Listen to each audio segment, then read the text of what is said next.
This past Monday night in the Cincinnati Bengals Buffalo Bills game, there was a traumatic experience that happened on the field with Damar Hamlin, Buffalo Bill defensive back. Something that we've never thought we'd see, something that I never want to see again happen. But with that, and all these episodes that we put together on Breaking Command, it really puts life into perspective. It really puts the game into perspective.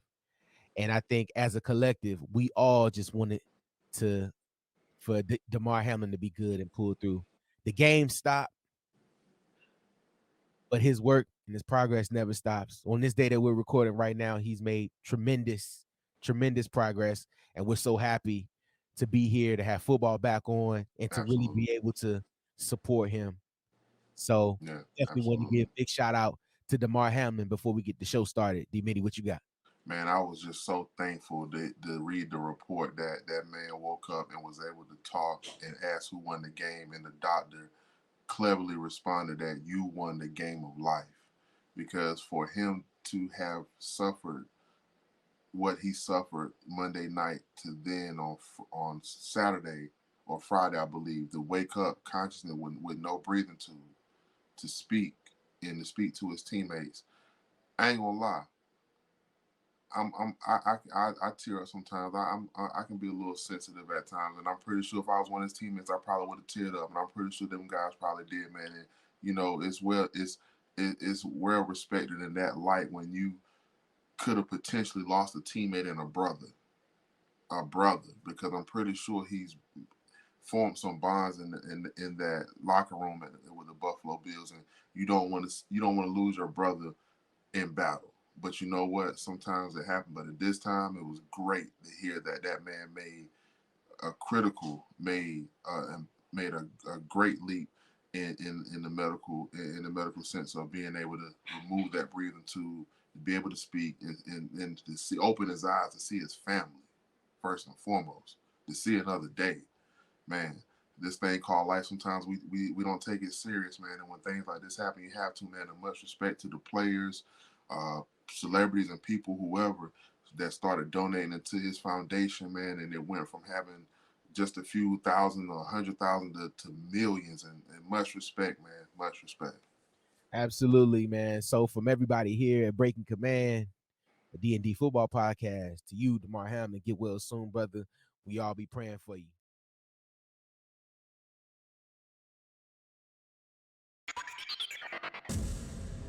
You're now listening to D&D live on demand. What up, world? Welcome back to another episode of Breaking Command, a D&D football podcast. As you can understand, this season has been crazy, and it's made my head explode. That's why my hat is on snap. It's been a lot of lows and little highs. Exactly. It's blown. It's blown. It's a lot of head scratching, mind numbing moments that have made my head and my hat unable to be snapped. But we're gonna try to keep it together here on this It's last episode of Breaking Command. it's no closure when it comes to winning. Only closure when it comes to losing. If I can Man, put it listen, that way. listen. Oh, I forgot. Let me give the introductions. Hello, my name is DH, and of course, as always, we have the man, the myth, the legend, D Middy. D Middy, what's up, bro? I'm feeling good. How you feeling tonight, bro? Well, I already see how you feeling. I see how you feeling. Dog, I'm upset. Like, bro, like, all right. You know what? Ain't no format, bro. We just talking. We just gonna talk. Let's do it. Let's chop it up, man. And before we start just talking, man, just want to let you guys know if you're a fan of the show, we appreciate you for tuning in. You've been here for 18 consecutive episodes. We thought it was going to be at least 19, but it's only going to be 18. We're going to get to that in a minute. But you've been here for 18 episodes. We appreciate you for tuning in. So make sure you like, subscribe, and share with a friend. If you feel so inclined to leave us a 5-star review, you can get your 5 seconds of fame. That's it. That's all. Of course, man, we appreciate you tuning in and checking us out. Um, and which is the last episode of the season, of the regular season. I'm sad. Man, listen, man. If fans and friends and family, if you see my face, and you see this is exactly the posture we have right now is showing you how the Washington Commanders season went from week 1 now to week 18. And if you look at it, we're recording on a Saturday night while the AFC South is playing for their A meaningful game. a meaningful game, and the team that we beat week 1 is playing for their AFC South championship. They turned their season around. Dee Middy, let's just get it going, man. I do have a format. I'm still a professional, so I have to try to keep it together. Hold on, let me take my hat off. Yeah, we got the stick out the way. We got the, that you look like Sonny Turkins. No, look, Joe Thousand. Yo. My boy over there looking like Bobby Taylor. All right, let's get it together. Here we go, Dee Middy. The Commanders continue their losing streak to the Browns.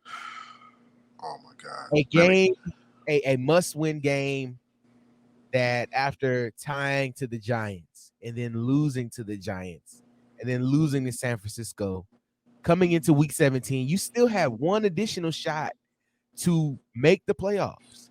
And everyone under the sun essentially assumed that the Commanders would make the playoffs and they would play better, and that didn't happen. Which means we all made a donkey of you, me, and we. No, Dee Middy, it's okay. You can say it because I have a nice little bleep and emoji I can put right there. So go ahead. Will you make an assumption out of it? Will you make an assumption? You make a what? We made an assumption which made a of you, me, and we. Ladies and gentlemen, it took 18 episodes, but Dee Middy finally cussed. I know. Hey, I just noticed that because you've been the one with the potty mouth. You've been the one with the potty mouth. Hey, look, if Taylor Heineke wasn't our quarterback, I wouldn't have a potty mouth. But it's okay. Hey, listen, if they would have started Howell, you hear that, Commanders? I know y'all got y'all little burner accounts, and I'm pretty sure somebody up there, y'all know if y'all would have just started that see that 1-4 back there behind my guy, if y'all would have had him in the game, then Packers week, we wouldn't have had a potty mouth on here for my guy DH. He would have been a clean professional. He's professional, but he would have taken the extra step if he would have just put out. I would have had to say throws. And excuse me, and Terry's down there somewhere. We're getting them all out. We're getting them all out of our system because it's the last episode. but Dee Middy, gotta get it out. I'm gonna get one more before the end of the episode. Just one more. That's right. Just let me know so I can put it. The Commanders continue to losing streak and lose to the Browns in what felt like historic fashion. I mean, Dee Middy, your overall thoughts of the game, just how we looked, and well, first of all, let's just talk about how we thought the Commanders would play, and then we can discuss how it felt when it happened. So go ahead, Dee Middy, I'll let you start. When the news was out that Carson Wentz was starting, I felt like that the Commanders' offense would be able to move the ball down the field. I felt like with having the same game plan that they had with Taylor Heineke, running the ball and being having more clock management efficiency, they would be able to win the game in a fashion that the Browns actually beat them in, scoring 24 points and being able to limit your opponent to 3 scores.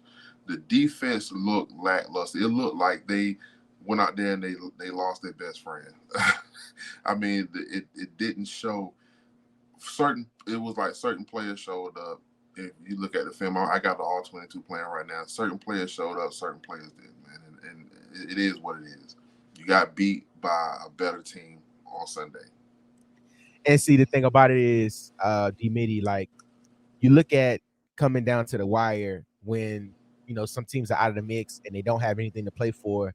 And the Browns showed why you do show up and still play the games, because you can literally destroy a whole fan base with one game. And literally as the game progressed and as the game ended, you could just feel the collective moans and Air of taken everything. out of the fan base, bro. You said a mouthful when you just said that, bro. You can ruin, tarnish, you can destroy a fan base by just taking away their hopes of going into the big dance. With And I they mean, did that. Deshaun Watson broke tackles as if it was Madden.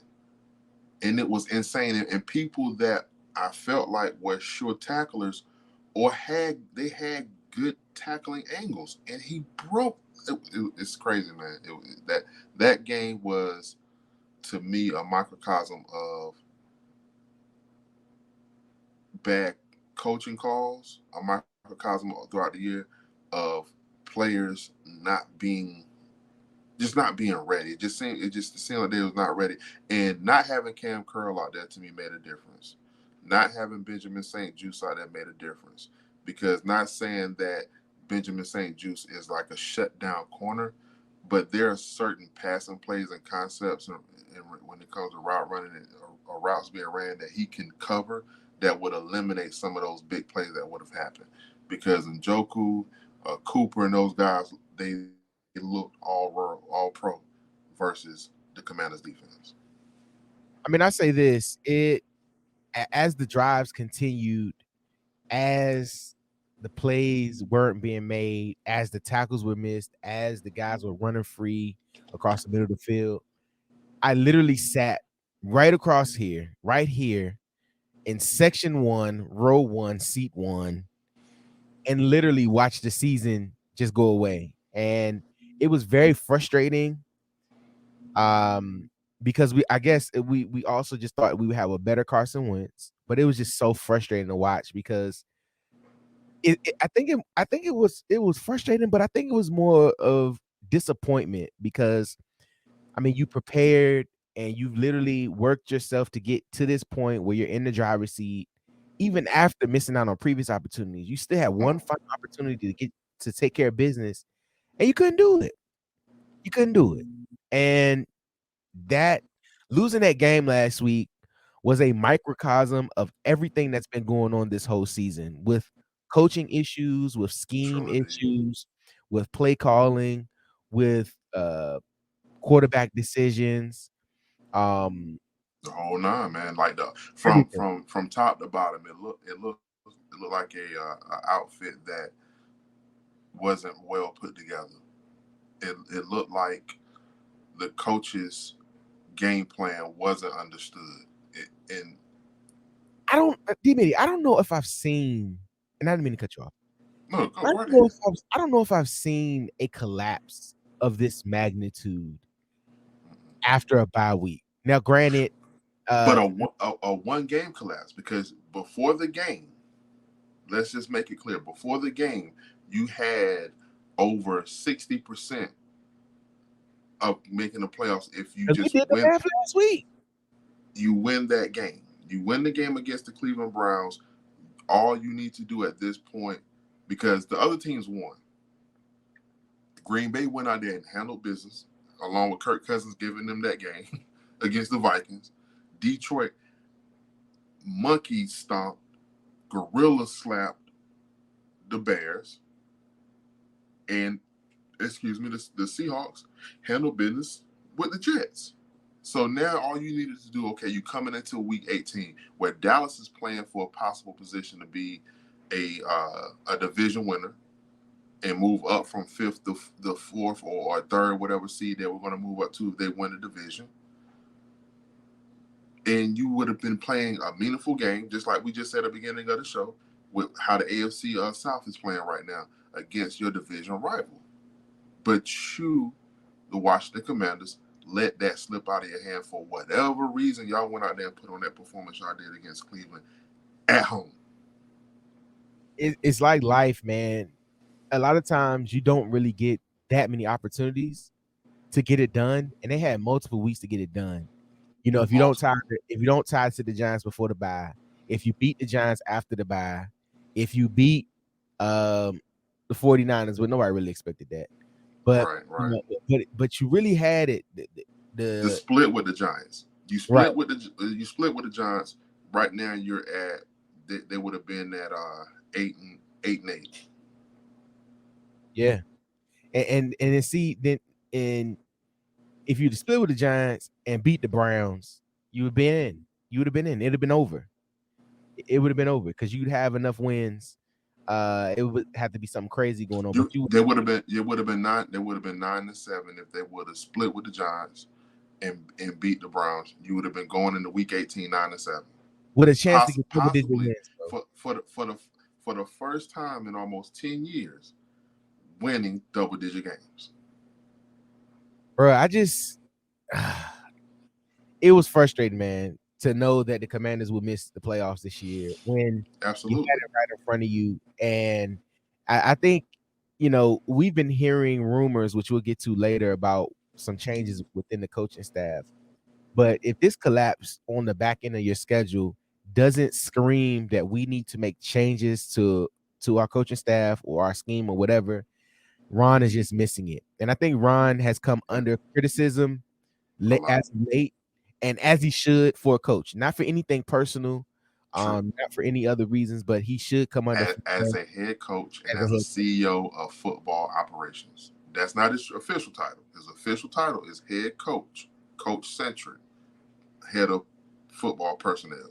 And even if, I'll be honest, even if the team wasn't being sold right now, I still think Ron would be here another year because of his Yeah, relationship that he's built up with Dan. absolutely. Um, and I think as of late, Dan and the organization was slowing down on firing coaches after like 2 and 3 seasons. Yeah, yeah. Um, but I think if the management, if ownership wasn't changing, you would have a good excuse to fire him right now because he hasn't gotten better. He's stayed the same. He's been a Yeah. 7-win coach. He's been average. It exactly. I was just going to say it's almost as if they have plateaued in regards to where they are as a team, even with making changes. Because the one thing that is a glaring need for this team is on offense, and it's the offensive line. Because his first year and last year, they weren't the best offensive line, but they were arguably in the top tier of offensive line when it came to the rushing attack and passing attack, and having changes and having what you could say a swinging door of offensive linemen those first 2 years. But this year, when you go get those veterans and Turner and Norwell, it went downhill. Rouillet once again got hurt. I think this was Rouillet's second or third year getting hurt. Your starting center, and then you let go of Eric Flowers in the whole let's bring in Carson Wentz deal, which let's be honest, Flowers was a staple on the offensive line, especially when Bill Callahan was here. And you have Cosme who gets hurt. Sadiq Charles obviously is not progressing because he doesn't see the field as much. Chris Paul gets hurt, who's your late round draft pick. And all that to say, this offseason, changes need to be made as far as coaching and personnel and as far as personnel on that offensive line.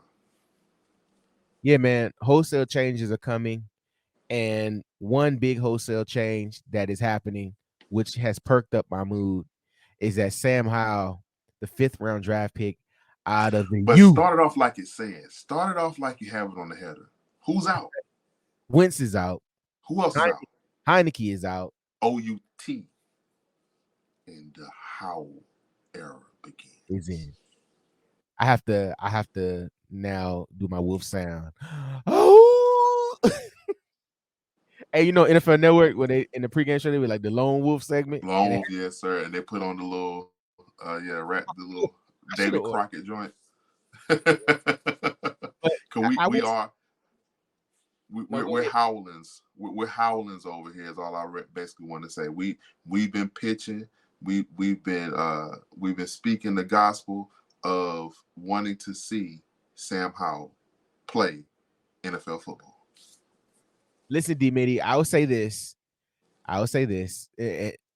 This week, the Commanders are taking on Dallas, and at the end of last week's game, for the first time in like years, I had zero, and I texted you and told you this. I had zero interest in watching this game. I did not want to see it. I could care less about it. And honestly, in all my years of watching football and making sure I watch the games, Mm-hmm. I would have it on, but I wouldn't be watching the game. Like it would just be on the TV. Watching you. Exactly. While you scroll through social media and text a few family members and friends. And no, trust me, you were at 0%. I was at about 0.6% because I pay a monthly subscription to Sunday Ticket. And I pay that Sunday Ticket subscription because I am a Washington Commanders fan living out of state. But this time I was just going to let my subscription just ride out until they announced the news. Well, I'm gonna say Macho Man first. But go ahead. I'm gonna say Randy for later. Look at it like this though. This has been a whirlwind kind of week, right? Yeah. And Ron has kind of come under fire this week because even hearing that they were going to start Heineke, for what? I went on the Twitter rant, and I just couldn't believe that was even on the table. And my boy was cooking. I mean, to be very honest, like your season is done. Okay, Ron has been his whole thing this whole time. Excuse me, has been saying he wants to go with the hot hand. Okay, but let me stay right there real quick. Yeah, was Heineke the hot hand, or was he, as I put it to myself, or was he just okay for the moment? He was a beneficiary of everybody else playing well. I mean, I'll get into this later too because the fans in the Twitterverse want to know why I hate Taylor Heineke, and I'll give you some of that later. Just remind me. He was a beneficiary of coaching changes that finally worked. They started running the ball, and they got some plays to go their way. He was the beneficiary of those things, and he was in. But I mean, the season is out of hand this last week, and the idea that Ron was even going to play anybody else but Sam Howell was asinine because you would defeat the whole purpose of drafting him to develop him. And then, I mean, just even think about this, man. In a business, on a team where there is beyond offensive line, we know we need offensive line, but there is one glaring hole on your football team. And this is not anything that's hidden. Like, this is one glaring hole that's missing on your football team. You're out of the playoff. You're out of the playoff mix. Taylor Heineke is clearly not the starting quarterback. Carson Wentz proved last week that he's not a starting quarterback any longer. Ron Rivera drafted Sam Howell in the 5th round as a steal. He called it and says he wants to develop this guy into the starter. Publicly said he was a steal. You have nothing else to play for. Your season is over because of your inept coaching ability, and you still want to start Taylor Heineke for what? You want to give Sam Howell as many plays and as many reps as the starter this week. You want him to go through the meetings as the starter. You want him to take the receivers out to dinner as the starter. You want him to get in front of the media as the starter, get all the practice reps as the starter. The after practice, to come to the house, watch film reps, mental reps as a starter. You want him to get that experience this week when you don't have anything on the line. This is where you can get valuable experience and let him fill out a whole week as a starter. Now, tonight, when he goes to bed at the hotel before the game, he knows that when he wakes up in the morning that he is going to take command tomorrow and lead the team. There is something different in knowing that. Who are we? You already know that. There is something different in knowing that if it's just one Sunday, it's your job, right? There's a big difference in knowing that. You prepare a little differently. You try to get a little more rest. You kind of going through every scenario in your head. And I told you, I know Sam Howell. You know what I'm saying? I know how his thought process is. He's gonna be prepared. So all the rigmarole stuff all season, he's not ready. No, he's prepared. He's ready. And tomorrow you're gonna be like, wow, like there's gonna be some plays and there's gonna be some throws Absolutely. and it's not even gonna be on Let's Get Wild. This is just right here in regular talk. There's gonna be some throws that he's gonna make tomorrow, and you're gonna be like, wow. You're gonna be like, what? You're gonna be like, what the what the okay? I ain't cuss, but I'm still gonna beep it right there. But you gonna have you're gonna see some throws, or you're gonna see some escapability. You're gonna see some calls made, and you can be like, wow, you know, he looks pretty skilled. You're gonna see that tomorrow. And then what's gonna happen is he's gonna play pretty solid, and it's gonna be it's gonna be the proverbial show, as a Washington postseason is always known to be. You'll go into the offseason still with more questions than you'll have answers. But I think you'll know that at least one of these quarterbacks will be back next year, and it's going to be Sam Howell. So Absolutely.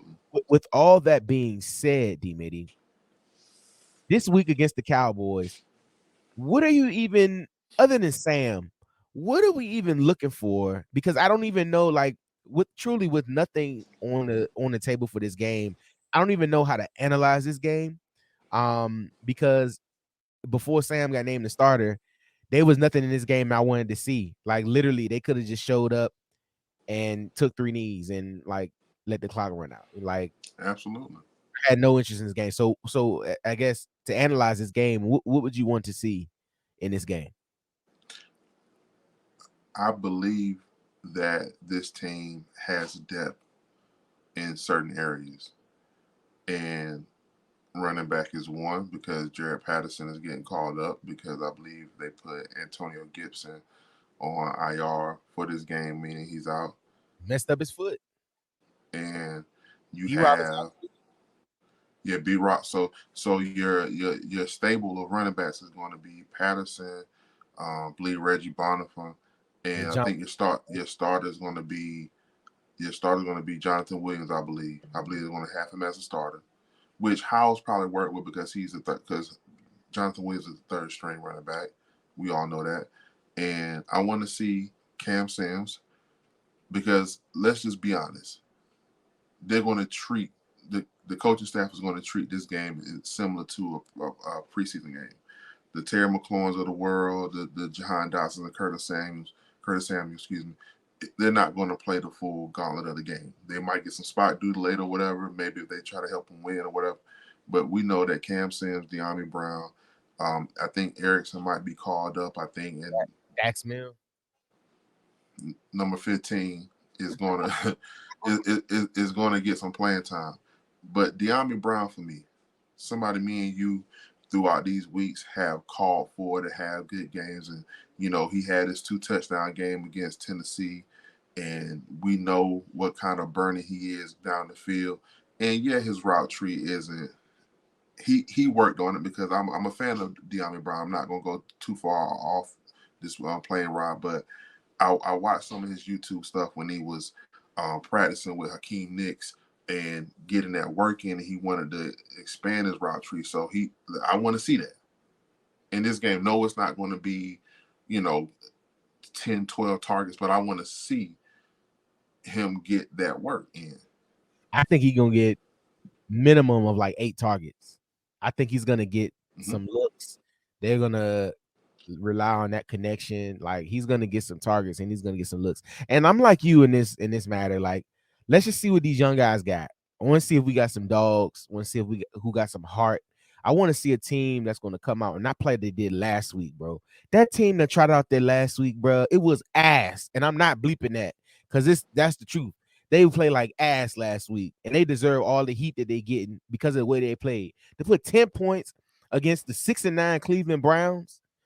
And Deshaun Watson, what did I say last episode? I said Deshaun Watson is a dynamic quarterback who hasn't found his way. I said I hate for him to find his way against us. And what did he do last week? He found his way. Simply put. And They had a ridiculous effort. Poor effort. Jonathan Allen got hurt. Chase Young was getting back in the mix. But they had a poor effort last week. And it just seems like with him coming back into the mix, it almost felt like, and I hate to say this, that they were just getting him, time this year to get ready for next season. It almost felt like they didn't want him to be too rusty going into next season. You know what I mean? Like, of course, sometimes it's good to have that full year of rest or what have you, but it was.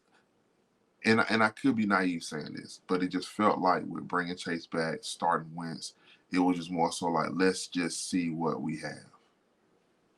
Yeah, I mean, I know with Chase, it took some time to get him ready to go, but the fact that he's in now, he looks good.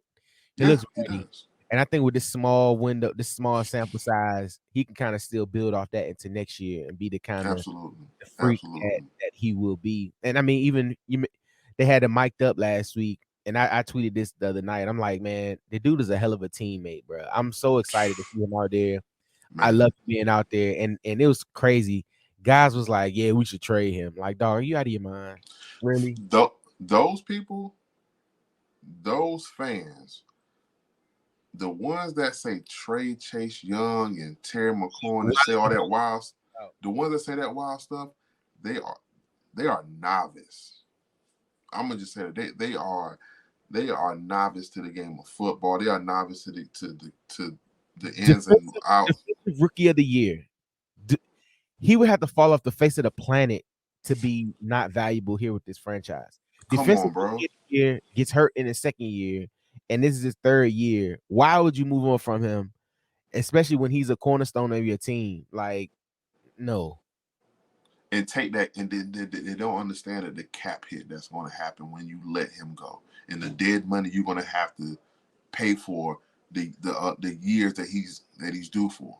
And the thing about it is, with first round draft picks, you have the 5th-year option for them. Like you have the ability to see them for 5 years before you even have to make a decision. You know what I mean? That's why if you draft a quarterback, that's why if you draft a quarterback in the first 2 rounds, you really and they turn out to play pretty good, you actually have dibs on them and can keep them in your system. That's why Lamar Jackson is where he is now with the contract situation, because he's played his 5 years. It took his 5th-year option. He now has the ability to go and make some money. And, he gotta, the Ravens want to see, the Ravens trying to see what his value is. And and the thing is that he's invaluable. Camera. I see it. He's invaluable because the Ravens fans heard us talking about Lamar. They think we're gonna say Lamar to DC. Oh, I said it. Oh, my fault. Like his camera. I did. That's down the line. I didn't say Lamar to DC. I didn't say it. Say that for Let's Get Wild. Look, speaking of this, man. Speaking of the game tomorrow, where the Commanders at 4:25 start, will take on the Cowboys. They flexed that game, didn't they? Yeah, they did. I want to know: is this the last time we see Scott Turner in a Washington Commanders coach's polo? Man, listen. I wouldn't be surprised either way, and I'm saying this wholeheartedly. I wouldn't be surprised either way if that man is fired or he comes back, because we know nepotism is a part of the reason why he got the job. As fans, we know that. 2, you don't want to have a Sam Howell 5th-round pick being in a Jason Campbell type of situation where he's different OC every year and different play calling every year. You do want to give that quarterback of the future familiarity when it comes to learning the NFL. And he stays. That's honestly the number one reason why he stays. Sam Howell, development of your future quarterback, and keeping the same offensive system in-house for at least one more year, because of what we know is is almost imminent right now when it comes to new ownership, because we vote. You and I know this as NFL fans. The way Ron's been trending, and like we said, we feel like I said, I feel like they plateaued at this 7-win each year. He's not going to make it to year 5 of that contract if next year they're right back in the same seat through weeks 10 through 16 and at 5 and 6 wins fighting to get a wild card spot. Yeah, and if Scott Turner's out, okay, sorry for your loss, but it's okay. I feel like they need a young coordinator that's innovative, that can call plays, and that will work to develop the talent that's in that building. Because we've said this, they've developed a very young roster. Indeed, The skill true position. indeed. How you feel about possibly bringing in the if let's just say, let's just hypothetically speak, that they do a coaching waiting situation with Ron and they bring in the hometown kid who went to Marshall and had this infamous game where his old lineman trotted him down the field in a bowl game. Dee Middy, don't tempt me with a good time, brother. If there was some possible way, listen, for what Byron Leftwich has done. First of all, shout out to Leftwich, HD Woodson. You know what I'm saying? Shout out to Leftwich. If he is somehow able to get out of Tampa, if this is Tom Brady last year and he's able to do his own thing, if he's not the coach and waiting down there, because I think that could be something as well. But if he could, realistically, yeah, if he got out of there, came home, first of all, it's the perfect story, right? But secondly, he is a very good offensive coach. He knows how to coach quarterbacks. He knows how to build an offense. He knows how to call plays. I would love that for Sam Howell. Or I would love that for any new young quarterback that's in the building, but it better be Sam Howell. But I would love that for anybody here because it's somebody who understands football and understands, and even them being coming from a position coach to a head coach or offensive coordinator position, they still understand, how to play the game and how to coach the game. And I think even with that, that ball was out before yeah, it went forward. you see, I'm looking at it. I know. Uh, but to elaborate on what you're saying, though, it makes perfect sense for a young quarterback to have a young guy like Byron Leftwich. For me, the one thing out of all those things that you said that I feel like you left out that makes Byron Leftwich to me a good coach and a possible head coach, he's a leader of men. Teammates of him and he's relatable.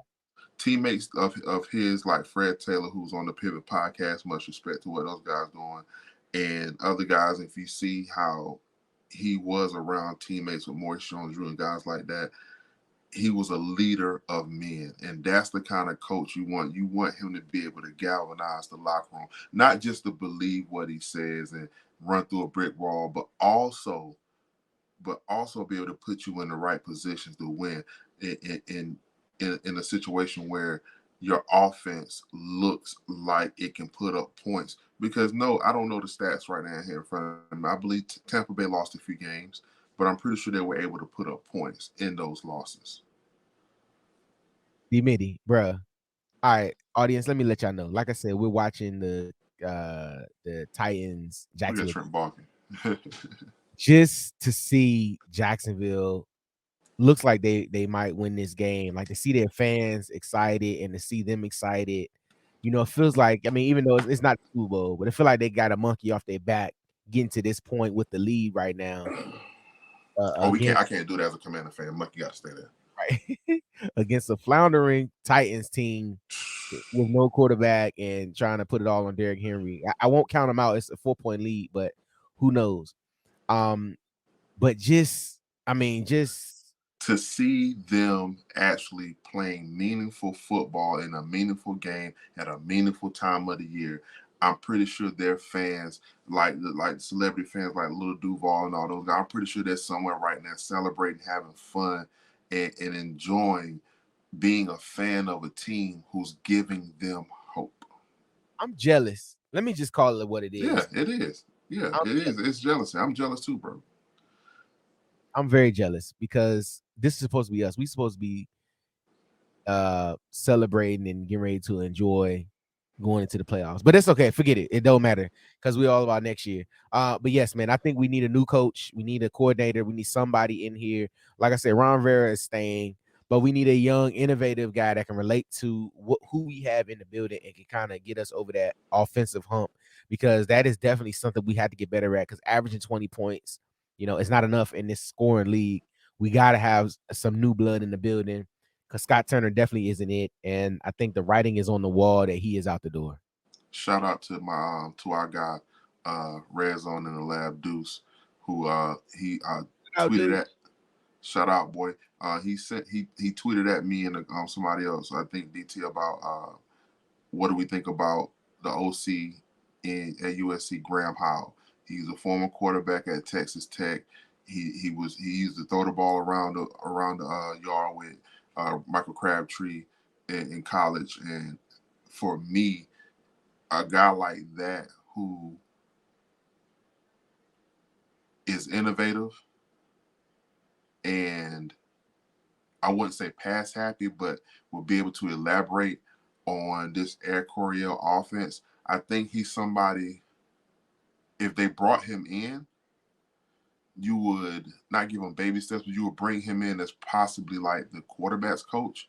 But then I don't think they want to get rid of Ken Zampese, because I think the guys in the quarterback room really like Ken Zampese. But he's somebody that I would bring in, not even as just a coach in waiting, but just almost like a coach, like a offensive coordinator in waiting and working along with Scott Turner. But that may cause friction. And I've heard the talks, and I heard it in Twitter Spaces where guys had a conversation. What about bringing in a consultant, somebody who is familiar with Carson Wentz and familiar with, the guys in the quarterback room that help them understand the offense a little bit better, like a Frank Wright. I Yeah, mean, it's literally, and everything you're saying is on the table. And Carson being here is still on the table next year. Like absolutely. I'm not as down on him as a lot of other people are. But I mean, it's still a possibility, because I think they are going to have a veteran in here next year, but you're not at his expense. But let's be realistic real quick, right? When it comes to the dollars and cents of it, and just the sheer, keeping structure in the house. Do you really want to go through another retread? Do you really know that you're going to be able to draft a certain guy that you might be looking at right now in the draft? Do you know that guy's going to be there? You know Carson Wentz is in the building. No, he hasn't shown in the 7-game sample size that you've seen him that he's able to command the offense. However, another offseason on his belt, with a Sam Howell breathing down his neck, and possibly like we this conversation has started from getting in either another offensive coordinator or shaking up that playbook somehow and getting your offensive line right. Carson Wentz and to me, Sam Howell to me are the two quarterbacks that will be here next year, because with the whole Taylor Heineke not being under contract, and he wore that Shane Falco jersey in the locker room the other day. Sounds like he may or may not be here next year, because he'll be a free agent, and he will be able to sign with a team or sign a contract that's beneficial for him. So to me, Wentz being back here makes sense with those things. When you talk about dollars, when you talk about having a young quarterback in the building and having the same OC, why continue with going the retread and not knowing where you're going to draft at? No, I agree, man. I agree. And Dee Middy, I think it's time, man. I think it's time for our, and I'm not even gonna put a bow on it, but I think it's time for our final favorite segment. It's time for Let's Get Wild.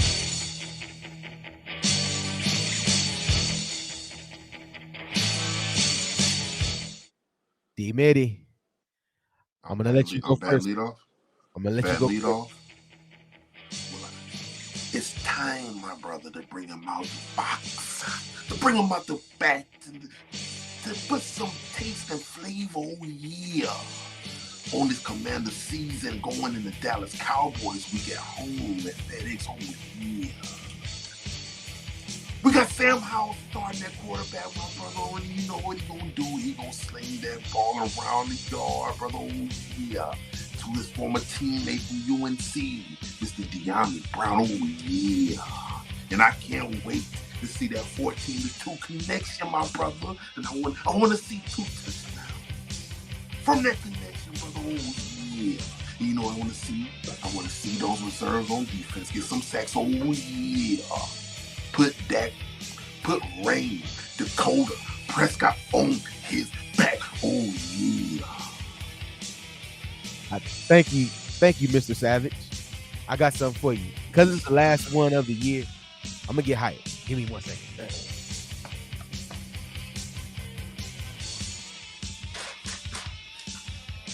It's Sam Howell season in the DMV. Sam Howell is now, if at least for one game, he's the starting quarterback of our Washington Commanders. What I'm expecting tomorrow, I'm expecting Sam Howell to pitch it around. I'm expecting Sam Howell to take command of the offense. Sam Howell is now in control. I see not 1, but 2 touchdowns to the former teammate in De'Ami Brown. He did it against Tennessee. He'll do it tomorrow against Dallas. And I think the Commanders will shock the world. The Commanders will beat the Dallas Cowboys tomorrow in a meaningless and a nothing game that would only give them a lower draft pick or higher, depending on who you ask. It's not going to mean anything, but they're going to win. They're going to ball out. And Sam Howell is going to prove to the world. He's going to prove to you, brother. He's going to prove to everyone why he should have been playing numerous weeks ago. And he's going to prove to the world that the 5th round was 4 rounds too late. You should have drafted him in the 1st. And he's going to prove this on Sunday. And I'm going to love to see it. And I'm going to go on a DMV world tour on Twitter. And it's going to be entitled, I Told All You. That's what the title is going to be included. That's what the title is going to be. That's what the title is. Sam Howell, we're going up. It's Sam Howell season for the next 10 years here in the DMV. Yeah. Let's go. We got wild. Let me woosah. Let me bring it on back in. I have to. 14, baby. We have to bring it back in. We have to. 14, baby. And Dee Middy, as we get ready to wrap up this final episode of Breaking Command for the regular season, give me some final thoughts of the Commanders this year, how you felt about the program, and what we want to see going into the offseason. Major changes going into the offseason. But to rewind to what I'm going to start off with grading this season. And I'm going to give, before this game even starts this Saturday night at going on about 11 o'clock. Before the game starts tomorrow at 3:25 Central, 4:25 Eastern. I'm going to give this Washington Commanders a letter grade of a D-. Because you know what? Making the playoffs maybe would have got you a C or a B-. Maybe. But with how the season went, as far as that offense only averaging less than 20 points a game at one point in time, and right here these last couple games, just basically averaging about 9 to 10 points. Come on, man. You can't give this team anything higher than a D. 7 wins again. The injuries that come. Injuries is a part of the game of football. It's a barbaric sport. But all in all, man, my final thoughts is shout out to B-Rob for his comeback story throughout the season with, going through what he went through. much respect to Chase Young going through his, his comeback and playing these last 2 to 3 games. Shout out to Terry McLaurin for continuing to be who he is, and we got to get that quarterback situation right. Hopefully, we'll see something going into this Dallas game. Hopefully, we will see some changes in the building when it comes to the coaching staff, and I'm just at a point, man. It's just we got to see changes. Shout out to you, Dee Middy, for your final thoughts. I'll give you my final thoughts for the season and my letter grade. For this regular season, I'm going to give the Commanders a D, not a D minus, but I'm going to give them a D. And it's not for DH or Dee Middy. It's for despair. It's for disgust. It's for detriment. It's for any other negative D word you can think of. It's for damn. That's another word it's for. But I'm going to give them a D for this regular season. Look, coming into this season, there was a lot of hope with Carson Wentz. He got hurt. The offense looked bad. And it just wasn't a good look. And then we got hot with Taylor Heineke as the quarterback, which was cool for a couple weeks. I felt like we were a team of destiny with some of the plays that were being made. I felt like we could have went on a Bengals type run if we were to make the playoffs, but it proved to be not our year. And it proved to be that coaching, in my opinion, was the main flaw that this team had. They have the skill positions. They have the defensive line. They have the young defensive secondary. They have dogs at linebacker. They need a few more, but they have dogs at linebacker. And then the injury bug came and bit us in the ass this season. And as a team, it just can't happen. You have to be able to overcome those things. And we weren't able to do that this year. But going into next year, we should have a new owner. We should have a new offensive coordinator. And we should have a new outlook on what the Commanders will be going forward. And hopefully, I'm hoping that 1-4 Sam Howell out of the University of North Carolina will be the starting quarterback next year.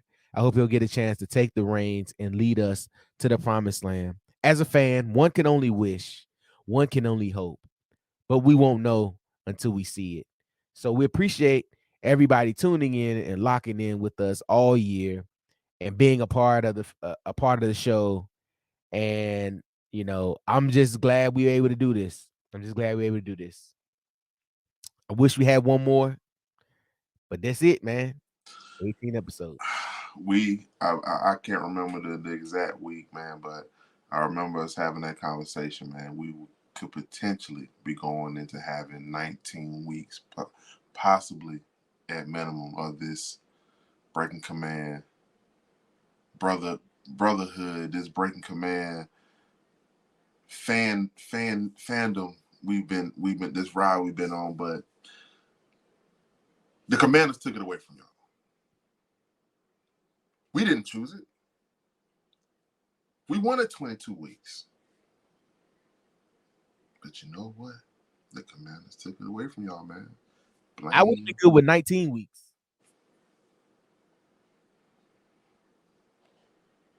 I would have been good with 19 weeks talking about playing the Vikings in the as a 7-2 seed. It would have been nice. It is what it is. And being the fourth team of your division. Oh, it's only 4 teams in your division anyway. To be in the playoffs. But you let the division down as well, the Commanders. You could have been the one division that had all your teams in the playoffs. Now we have 8 months to stew and predict what's going to happen for the 2023 season. So that should be fun.